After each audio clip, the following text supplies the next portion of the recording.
வணக்கம். என்னுடைய பேர் செந்தாளன்.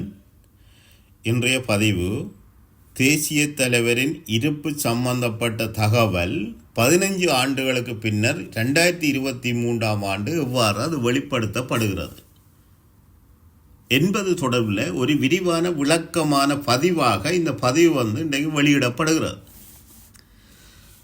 உண்மையிலே இலங்கை அரசாங்கத்தால் காட்டப்பட்ட உடலை எல்லோருமே நம்பி தேசிய தலைவர் வீரச்சாவு அடைந்து விட்டார் என்று சொல்லி ஒரு நிலப்பாட்டுக்குள்ள தமிழ் சமூகம் தள்ளப்படுது. ஆனால் அது தொடர்பில் அவர் உண்மையில முள்ளிவாய்க்காலை விட்டு வெளியேற்றப்பட்ட சம்பவங்கள் தொடர்பில் உண்மை தெரிஞ்சவர்கள் மௌனம் காத்ததால எதிரியால் காட்டப்பட்ட விஷயம் எல்லாராலையும் நம்பப்படுது. இதற்கு பின்னர் இந்த 15 ஆண்டுகளுக்கு பின்னர் தேசிய தலைவரும் தளபதி பொட்டுவம்மானும் தங்கை துவாரகாவும் மேலும் பலர் இருக்கிறார்கள் என்று சொல்லி ஒரு செய்தி தலைமை பீடத்திலிருந்து வருகிறது. அது எவ்வாறு வருதுன்னு சொன்னால், தளபதி பொட்டுவம்மான் அவர்களோட இரகசியமான தொடர்பில் இருந்த ஒரு ஆளால் அந்த தகவல் வெளியில் வருது. அப்போ அவரோட வினாவிய போது அவர் சொன்ன கருத்து, தங்களோட இருப்பு சம்பந்தப்பட்ட விஷயத்தை போராளிகளுக்கு தெரியப்படுத்த சொல்லி அவங்க இருந்து கூறப்பட்ட செய்தியைத்தான் நான் தெரியப்படுத்தி இருக்கிறேன் என்று சொல்லி சொன்னார். அப்போ அவர்கள் இருக்கிறேன்னு சொன்னால் இது ஏற்றுக்கொள்ளப்பட மாட்டாது, இது உண்மையான சம்பவமானு சொல்லி திருப்பி கேட்கப்படுது அந்த போராளிகள். அப்போ இதே கட்டத்தில் நீங்கள் அவர்களை சந்திக்கிறேன்னு சொன்னால் அதுக்கு அவர்களும் நீங்கள் ஒரு 5 பேர் தயாராகுங்கள், நாங்கள் அவர்களை போய் சந்திக்கிறக்குரிய ஏற்பாடு செய்வோம். இதற்கிடையில் தங்கச்சி துவாரகா அவர்கள் இருக்கிற விஷயத்தையும் அங்கே கூறப்பட்டு தங்கச்சியோட கதைக்கலாமோன்னு சொல்லி கேட்டுத்தான் தங்கச்சியின் தொடர்பு வருது. வாரொரு கட்டத்துக்குள்ள தங்கச்சி தானன்றதை உறுதிப்படுத்துறதுக்கு அவர்களால் அது முடியவில்லை. என்ன காரணம்னு சொன்னால், யாருமே தேசிய தலைவரின் மகளான துவாரகா அவர்களோட தொடர்பில் இருந்து அங்கே செயற்பட்டவர்கள் சொல்லி இங்கே வெளிநாடுகளில் யாருமே இல்லை. அவற்றை குரலை கேட்டவர்கள் கூட இல்லை. கேட்டவர்களாக இருந்தால் அதுவும் 2007 ஆண்டுக்கு முன்னர் இருந்தவர்கள்லாம் அந்த குரலை கேட்டிருக்கலாம். அதுக்கு பிறகு 15 ஆண்டுகள் கடந்து விட்டன. இந்த சூழ்நிலையில் அவர்களால் இதை கிரகிக்க முடியாத ஒரு சூழ்நிலையாகவும் இருந்திருக்கலாம். ஆனால் நேர போய் சந்திக்கிறக்கூடிய ஏற்பாட்டுக்கு அங்கிருந்து அழைப்பு வரப்பட்டும் அதில் இருவர் திட்டமிட்டு அந்த நகர்வை நிப்பாட்டி அதற்கு மாறாக அருணாக்கா அவர்களை அனுப்புவோம் என்று சொல்லி அருணாக்காவை தொடர்பு கொள்கிறார். அப்போ அருணாக்கா இந்த விஷயத்தை மறுத்து கொண்டார். அருணான்னு சொன்னால் எல்லாருக்குமே தெரியுமென்னு நினைக்கிறேன், தேசிய தலைவரின் மனைவியான மதிவதனி அண்ணியின் கூட பிறந்த அக்கா. அப்போ இவரை இந்த போராளிகள் சேர்ந்து 5 பேர் அனுப்புகிறார்கள், நீங்கள் போய் பார்த்துட்டு வாங்க, நாங்கள் வரையில்லைன்னு சொல்லி. அப்போ இதில் ஒரு சந்தேகம் இயக்கத்துக்கு ஏற்படுது. தாங்கள் வர சொல்லி இவர்கள் வராததுக்கு பல்வேறுபட்ட காரணங்களை சொல்லி இதை பின்னடிக்கிறார்கள். அப்போ இது தொடர்பில் சரியான ஒரு ஆராய்வை இயக்கம் ஆராய்ஞ்சொன்று இருக்குது. அப்போ அருணாக்காவை அனுப்பியாச்சு. அருணாக்கா பார்த்து போட்டு வந்தால் எல்லாம் சரி ரெண்டும் நிலப்பாட்டில் அவள் அனுப்பப்படுறான். அவள் போய் நேராக போய் பார்த்துட்டு வந்தா பிறகு அந்த உண்மை சம்பவங்களை சொன்ன பிறகு அது போய் என்று சொல்லி பல்வேறுபட்ட நிகழ்ச்சி திட்டங்களை இவர்களை உருவாக்கி அதை பொய்யாக்க முயற்சி செய்தார்கள். இதில் இந்த முக்கியமாக இந்த 5 பேரில் 2 பேர் முக்கியமான பிரச்சனைக்குரியாக்கள். இன்றைக்கு அவர்களுக்கு பஞ்சப்படிவ நிரப்பப்பட்ட ஒரு சூழ்நிலையில் அவர்கள் இருக்கிறான். அவர்கள் இந்த பேர் வேறத்தை நான் சொல்ல வரையில் ஏற்கனவே ஒரு ஆளை பற்றி நான் அதை தெளிவாக சொல்லியிருந்தேன். அவர் மிகவும் ஒரு ஆபத்தானவர். ஆனால் அவர் இந்த இயக்க கட்டமைப்புகளுக்குள்ளே தலை ஓட்டி கொண்டு தொடர்ந்து செயற்படுறார். ஆனால் இவர் டபுள் ஏஜென்ட்ஸ். இவருக்குரிய தொடர்பு எப்படி என்று சொன்னால், கேபி என்று அழைக்கப்படும் செல்வராசா பத்மநாதன் அவருக்களால் இந்த உண்மை அறிகிறதுக்கு முயற்சி செய்கிறார்கள் இலங்கை தரப்பால். அப்போ அவர் என்ன செய்கிறாருன்னு சொன்னால், ஓடி ஓடி பலரோட தொடர்பு கொள்கிறார். பல போராளிகளை அமர்த்தி வச்சு கொண்டு இதன் உண்மைத்தன்மை நான் அறிகிறதுக்கு ஏற்கனவே வர சொல்லி போக முடியாதவர்கள் அவர்களோட தேசிய தலைவரோடு இருக்கிறவர்கள் யார் என்று சொல்லி கடைசி வரைக்கும் பாதுகாப்பு பணியில் இருந்து செயற்பட்டவர்கள் யார் என்று சொல்லி தப்பியோட்டி இருக்கிறவர்களை தொடர்பு கொண்டு கேட்குறாரு. கேட்டு அந்த பேர் விவரங்களை கேட்டு தங்கச்சியிடம் கேட்கிறார்கள். கேட்க இயக்கத்துக்கு ஒரு சந்தேகம் ஒன்று வருகிறது. அம்மானுக்கு பூர்ணமான ஒரு சந்தேகம் வந்து இதில் வருகிறது. இதுக்குள்ள ஏதோ ஒரு சதி ஒன்று இருக்குது, இதுக்குள்ள ஒரு பெரிய ஒரு திட்டம் ஒன்று இருக்குது. அப்போ இவர்கள் தொடர்ந்து இருக்கிறவர்களுடைய பேர் வீரத்தை ஆராயிற ஒரு கட்டத்துக்குள்ளே வந்துட்டான். உண்மையில் இயக்கம் என்று சொல்லி ஒரு இயக்க கட்டுப்பாடு 2009க்கு முன்னே இருக்க இந்த சேட்டுகளுக்கெல்லாம் விடாமில்லை. வாண்டா வா போண்டா போன்ற ஒரு கட்டம் தான் இயக்கத்தின் கட்டுப்பாடு நிலப்பாடும் இருந்தாது. அப்படி தான் ஒரு இறுக்கம் இருந்தாது. அப்போ அங்கே போக்கியில் ஒரு ஆளை வர சொன்னால் ஏன் வர சொன்னார், எவர் வர சொன்னார், எப்போ சொன்னார்ன்னு சொல்லிடுறதும் கேட்கலாது. வாண்டா வர வேண்டியான், இத்தனை மணிக்கு சந்திப்புன்னா சந்திப்பு போக வேண்டியான். அப்படி தான் இயக்க கட்டமைப்பு இருந்தது. ஆனால் இந்த 15 ஆண்டுகளுக்கு பின்னர் அது மாற்றம் அடைஞ்சு அவர்களை புலனாய்வு செய்கிறதுக்கு இவர்கள் அந்த 5 பேரில் 2 பேர் வலிக்கிறார். அப்போ இதுக்குள்ள பெரிய ஒரு புலனாய்வு சதி ஒன்று ஓடுது. அப்போ இப்படி ஒரு கட்டத்துக்குள்ள இயக்கம் விழிப்படைஞ்சு தாங்கள் இருக்கிற விஷயத்தை இவர்களுக்கே பொய்யாக்க வேணும் என்ற ஒரு நிலப்பாட்டுக்குள்ள இவர்கள் தங்கச்சியிடம் கேட்கப்படுற கேள்விகளுக்கு மாறுபட்ட கருத்துக்கள் வந்து தங்கச்சியால் வழங்கப்படுற ஒரு கட்டத்துக்குள்ள இவர்கள் இதை போலித்துவாரான்னு சொல்ல வலிக்கிட்டார்கள். இது இயக்கம் எதிர்பார்த்தது ஒன்றுதான். இவர்களாலேயே இது பொய்யாக்க வேணும். ஏன்னு சொன்னால் இவர்களை எதிரி தரப்போட செயற்படுறவர்கள்கிட்ட எங்கள்கிட்ட தொடர்பு போயிருக்கு. அப்போ எங்களை கொண்டு எங்களை ஜாயின் பண்ணினவர் ஒரு புலியான நிகழ்ச்சிகளுக்குள்ளே விட்டுட்டார். அப்போ இதுக்குள்ள இருந்து நாங்கள் வெளியில் வரணும். அப்போ அதுக்காண்டி இவர்கள் கேட்கப்பட்ட கேள்விகளுக்கு தங்கச்சியால் வழங்கப்பட்ட பதில்கள் ஒன்றுக்கொன்று முரணானவை. இதால் இவர்கள் இதை போலித்துவாரான்னு சொல்லி ஊடகங்களில் வந்து சிங்கள ஊடகங்கள்லையும் உளவுத்துறைகளுடைய ஊடகங்கள்லையும் போய் கதைகளை பரப்பினார்கள். இது ஒரு சம்பவம். அதற்கு பின்னர் இன்னும் ஒரு கட்டம் ஒன்று நடக்குது. மாவீரர் நாள் உரை வருகிறது. தங்கச்சி அவர்களின் மாவீரர் நாள் உரை. அப்போ அவர்கள் ஏற்கனவே இந்த போராளிகளோட தொடர்பு கொண்டு தாங்கள் இருக்கிற விஷயத்தை கூறிவிட்டு மாவீரர் நாள் உரை ஒன்று நிலப்படுத்துறது தான் அவருடைய நிலப்பாடாக இருந்தது. முதல் அதுக்குள்ளால எங்களை இருப்பை வந்து 50% வெளிப்படுத்துவோம். அதுக்காண்டி அந்த 50% வெளிப்பாட்டுக்காண்டித்தான் தங்கச்சியின் சொற்பிரயோகத்துக்குள்ள சில மாற்றங்களையும் முகத்தோற்றத்துக்குள்ளேயும் சில மாற்றங்களை உருவாக்கி மாவீரர் நாள் உரை நிகழ்த்தப்படுகிறது.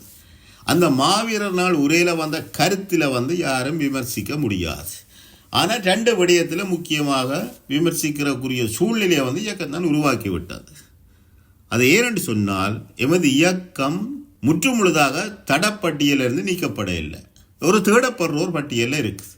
இவ்வாறான கட்டத்துக்குள்ள தேசிய தலைவரின் மகள் மாவீரர் நாள் உரையில் தன்னை முழுமையான ஒரு தோற்றப்பாட்டுக்குள்ள வெளிப்படுத்தினால் அடுத்த கட்டமாக பார்வை வேறு விதமான ஒரு சூழ்நிலையை உருவாக்கும்.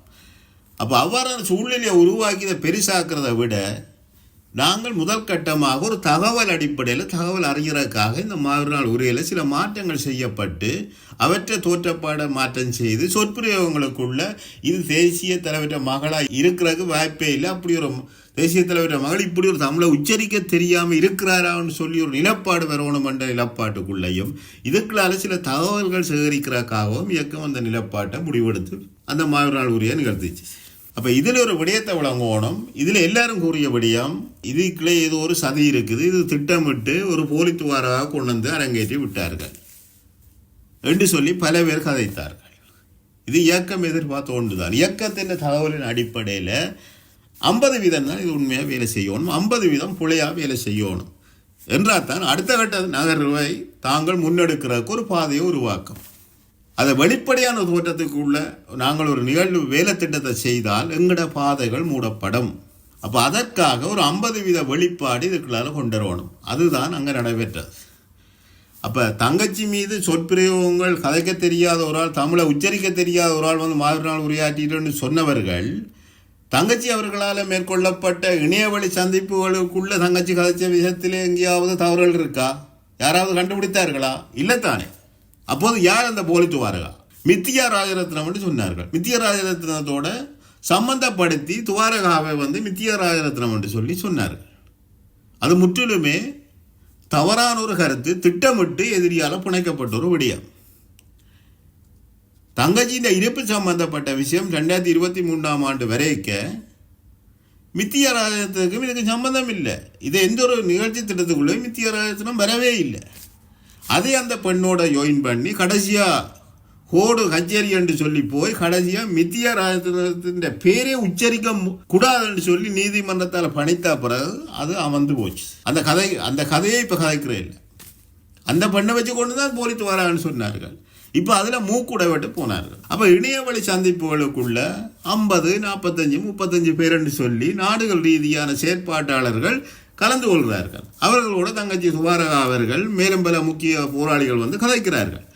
அந்த நேரம் வந்து தங்கச்சி இந்த சொற்பிரயோகங்களுக்குள்ள ஒரு பிழைகளும் இல்லை. அப்போ அதில் கூட இந்த முட்டாள் சமூகம் வந்து சரியாக ஒரு விஷயத்தை புரிஞ்சு கொள்ள இல்லை. அதற்கு முன்னர் தேசிய தலைவரின் இருப்பை மறுதளித்த ஒரு ஆளை, அவர் ஒரு இயக்க கட்டமைப்புக்குள்ள இருந்து செயற்பட்டவரை 15 ஆண்டுகளாக செயற்பட்ட ஒரு ஆளை வந்து இந்த உண்மை அறிகிறதுக்காக அந்த செயற்பாடுகளில் இருந்த அமைப்பு உறுப்பினர்கள் சேர்ந்து அவரை அனுப்புகிறார்கள். அதற்கு தலைமையும் ஏற்றுக்கொண்டார். அவரோட இன்னும் 2 பேருக்கு அனுமதி, இது அமைப்பு ரீதியாக அவர்களுடைய பேர்கள் அனுப்பப்பட்டது. ஆனால் அங்கிருந்து ஒரு ஆளை சந்திக்கிறது தான் அனுமதி கிடைக்கப்பட்டது. அப்போ அவர் போனார். அவர் இப்போ அமைப்பு ரீதியாக வேலை செய்கிற ஒரு ஆள். அப்போ அவர் போய் நேரடியாக சந்தித்த விஷயத்தை வந்து இங்கே வந்து ஒரு நிகழ்வில் அவர் வெளிப்படுத்துகிறார். அவர் அந்த தன்னுடைய சந்திப்புக்கு தான் சந்தித்த பின்னர் ஒரு கூட்டத்தை போட்டு அதுக்குள்ளே இருக்க செயற்பாட்டாளருக்கு அறிவித்த போது இவரை போய் சந்தித்து போட்டு வர சொல்லி அனுமதிச்சவர்களில் பல பேர் வந்து இவற்றை கதையை கேளாமல் அவர்கள் வெளியேறிவிட்டார்கள். அந்த உண்மை தெரிஞ்சவர்கள். அப்போ இவர்களை இயக்கிறது ஏற்கனவே இந்த அமைப்பு புலம்பெயர் நாடுகளில் இருக்க அமைப்புகள் இலங்கை அரசாங்கத்தின் ஒரு நிகழ்ச்சி திட்டத்துக்குள்ளே கேபிஆல் ஒழுங்கு செய்யப்பட்டுடுது. இப்போ பூரணமாக இலங்கை அரசாங்கத்தின் ஒரு திட்டத்துக்குள்ளே புலம்பெயர் அமைப்புகள் வந்து நிற்கிறதால இந்த செயற்பாடு உண்மை என்றது அறிஞ்ச கையோட இவர்கள் வந்து நேரவை சந்திச்சு பார்க்குற அனுமதிச்சவர்கள் வெளியில் போட்டார்கள், அமைப்போட போயிட்டார்கள். இது ஒரு சம்பவம். அப்போ சந்தித்தவர் வந்து தனக்குள்ள ஒரு டீமை உருவாக்கி அவர்களுக்கு அவரை நம்பினவர்கள் அவரை நம்பி ஏற்றுக்கொண்டு இன்று வரை செயற்படுறார்கள். ஆனால் அங்கே போய் சந்தித்தவர் என்ன செய்தார்னு சொன்னால் ஒரே ஒரு மேடையில் அந்த தகவலை வந்து வெளியிட்டார். அதுவும் சரியான முறையில் ஒரு ஊடக ரீதியாக மக்களுக்கு அந்த தகவல்கள் முழுமையாக சென்றடையாததுக்கு அவர் விட்ட தவறாது. அதை அவர் திட்டமிட்டு செய்தாரா அல்லது தவறுதலாக செய்தாரா அல்ல இன்று வரைக்கும் அது செய்யாமல் இருக்கிறது என்ற சந்தேகம் என்னன்றதான் இங்கே வெளிப்படையாக கூற வேண்டிய ஒரு விடயம். அவர் அன்று தேசிய தலைவர் சந்தித்த விஷயத்தை கூறும்போது ஒரு தொலைபேசியால் ஆடி எடுக்கப்பட்ட புகைப்படம் தான் வெளியில் வருது, வீடியோ. ஆனால் உத்தியபூர்வமாக ஒரு கமராவை வச்சு எடுத்து அந்த விஷயத்தை வெளிப்படுத்துறதுக்கு அவர் தயாரில்லை. அவரை ஏற்கனவே இயக்கத்துக்கு எதிராக செயற்படுற அமைப்புகளுக்கு உள்ளதான் அவர் வேலை செய்தவர். அந்த அமைப்புகள் இவரை அமர்த்தி வச்சிருக்கிறார்களா என்ற ஒரு சந்தேகம் வந்து இங்கே எழுகின்றது. இது மக்கள் வந்து இந்த விடயத்தை உன்னிப்பாக சிந்திக்க வேண்டிய தருணத்தில் வந்து மக்கள் இருக்கிறார்கள். இது ஒரு புலனாய்வு ரீதியாக இந்த திட்டத்தை வந்து அவதானிக்க வேண்டிய ஒரு தேவையும் இருக்குது. தேசிய தலைவரையும் தளபதி பொட்டவமானே நேரம் சந்தித்து பல மணி நேரம் கதைத்து போட்டு வந்தவர் சரியான ஒரு செயற்பாட்டை வந்து மக்கள் மத்தியில் கொண்டு போவதற்கு என்ன காரணம்? சரி, கொண்டு போகிறதுக்கு தான் இடைஞ்சலாக இருந்தாலும் அந்த தகவல்களை உலகில் இருக்கிற மக்களுக்கு கொண்டு வரக்கூடிய பொறுப்புக்கு என்ன தடை இருந்தது? அதையே இவர் செய்யவில்லை. இது ஒரு சந்தேகம்தான். இதற்கு பின்னால் என்ன புலனாய்வு சதி இருக்கின்றதை தான் நாங்கள் ஆராய வேணும். அடுத்ததாக இன்னும் ஒரு அமைப்பை இயக்கம் உருவாக்கி இருந்தது.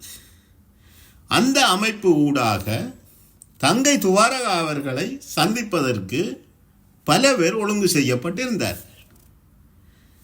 அதில் சுமார் ஒரு 40 பேருக்கு மேற்பட்டவர்கள் நேரடியாக போய் தங்கச்சியை போய் சந்திச்சிருக்கிறார்கள்.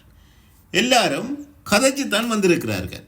அதை விட தங்கை துவாரகா அவர்களின் தாய் மாமனான ஏரம்பு ஸ்ரீதரன், அதாவது துவாரகாவின் அம்மாவின் அண்ணன், அவரையும் அழைக்கப்பட்டு அவர் 20 நிமிடங்களுக்கு மேலே தங்கச்சியோடு உரையாடி இருக்கிறார்.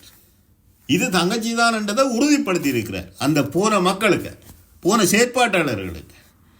அந்த விடயத்தை இன்று வரை சரியான முறையில் அதை வெளிப்படுத்துறதுக்கு அந்த ஒழுங்கு செய்த அமைப்பு முன்வரை இல்லை. இந்த விடயத்தை ஏராளமான மக்கள் பார்க்கக்கூடிய ஊடகங்களை கண்டுபிடித்து இதை வெளிப்படுத்துறதுக்கு ஏன் நீங்கள் முன்வர இல்லை? ஏன் அதை நீங்கள் செய்யவில்லை? அமைப்பு ரீதியாக ஒழுங்கு செய்யப்பட்ட இந்த நகர்வை ஏன் இதை வெளிப்படுத்துறதுக்கு நீங்கள் சரியான முடிவெடுக்க இல்லை? என்ன காரணம்?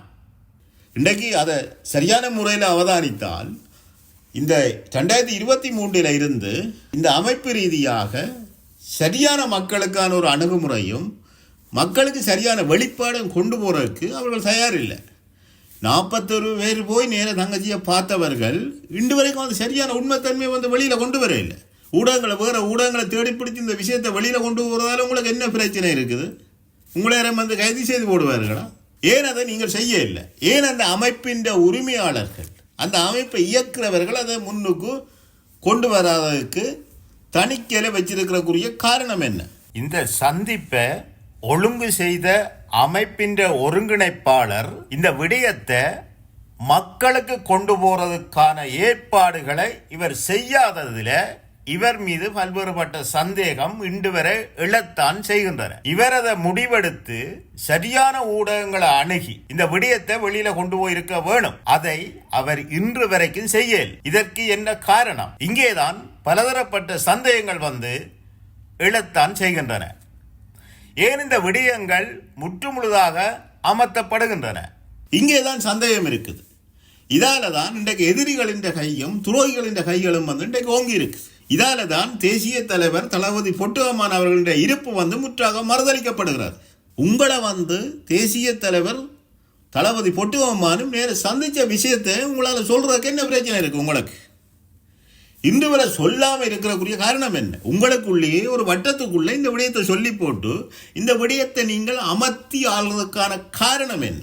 அப்போ உங்களோட நோக்கம் அவர்கள் இருக்கிறார்கள், அவர்கள் வேலை செய்யட்டும், அவர்கள் காசு தானே கேட்கிறார்கள், அதை கேட்கிறத கொடுத்து போட்டு நாங்கள் இருப்போம். இதான் உங்களுக்குரிய வேலை. இயக்கம் ஆயுத ரீதியாக மௌனித்தால் மக்கள் ரீதியாக அந்த விடுதலை போராட்டத்தை கட்டி எழுப்ப வேண்டிய பொறுப்பு அமைப்பு ரீதியாக இருக்கு. உங்களோட அமைப்பு ரீதியாக நீங்கள் வேலை செய்கிறதுக்கு என்ன தடை இருக்கு? மக்களுக்கு இந்த விஷயத்தை கொண்டு போக வேண்டிய அதை நீங்கள் செய்யாதக்குரிய காரணம் என்ன? இன்று நாங்கள் எல்லாம் நாங்கள் அவர்களோட ஃபோனில் கலைக்கிறார்கள். ஆனால் நீங்கள் நேராக போய் சந்தித்தவர்கள், தங்கச்சியை போய் நேராக சந்திச்சிருக்கிறீர்கள், தளபதி பொட்டுவமானே தலைவரையும் நேர சந்திச்சிருக்கிறீர்கள். ஏற்கனவே பல போராளிகள் உங்களை ஒழுங்குபடுத்தி கூட்டிக் கொண்டு போயிருக்கிறார்கள். இப்போ இவ்வாறான உண்மையான சம்பவங்கள் இருக்க இதை மக்கள் மத்தியில் கொண்டு போகிறதுக்குரிய நிலப்பாட்டில் நீங்கள் இல்லை. உங்களுக்கு இயக்கம் சொல்லிவிட்டதா நாங்கள் இருக்கிறத மக்களுக்கு சொல்ல வேண்டாம், நீங்களே எங்களை பார்த்து போட்டு நீங்களே கண்டு போட்டு போங்கன்னு சொல்லி விட்டது இல்லைத்தானே? எனவே என்னால் கூறப்படுற விடயம் யாவிலும் உண்மையான ஒரு கருத்தை தான் நான் இங்கே கூறுறேன். எந்த மனச்சாட்சிக்கு என்னால் எது வெளிப்படுத்த வேணுமோ இதால் எனக்கு என்ன ஆபத்து வருமோன்னு சொல்லி நான் சிந்திக்கேன். நான் 100% நான் வணங்குற தெய்வ சாட்சியாக அவர்களோட நான் கதைக்கிறேன். தேசிய தலைவரும் தளபதி பொட்டுவம்மான் அவர்களும் தங்கை துவாரகாவின் அம்மாவும் ஏனைய போராளிகளும் தளபதிகளும் உயிரோடு இருக்கிறார்கள். இதைவிட முக்கியமாக ஒரு பிரிகேடியர் தரத்தில் உள்ள ஒரு போராளியும் இருக்கிறார், முக்கியமானவரா. என்னால் இதை விட உங்களுக்கு சொல்றதுக்கு வேறு எதுவுமே இல்லை. என்ற மனச்சாட்சிக்கு என்னுடைய குடும்ப ரீதியாக இயக்க ஆரம்ப காலத்தில் இருந்து நாங்கள் செயற்பட்ட நாங்கள் அடிப்படையில் அந்த மனச்சாட்சிக்கு நான் இதை இதை வெளிப்படுத்துகிறேன். என்னால் இதான் முடியும், இதை விட என்னால் வேற முடியாது. நான் இங்கே ஒரு அமைப்பின் தலைவனும் இல்லை, ஒரு நிர்வாக கட்டமைப்பை இயக்குறவரும் இல்லை.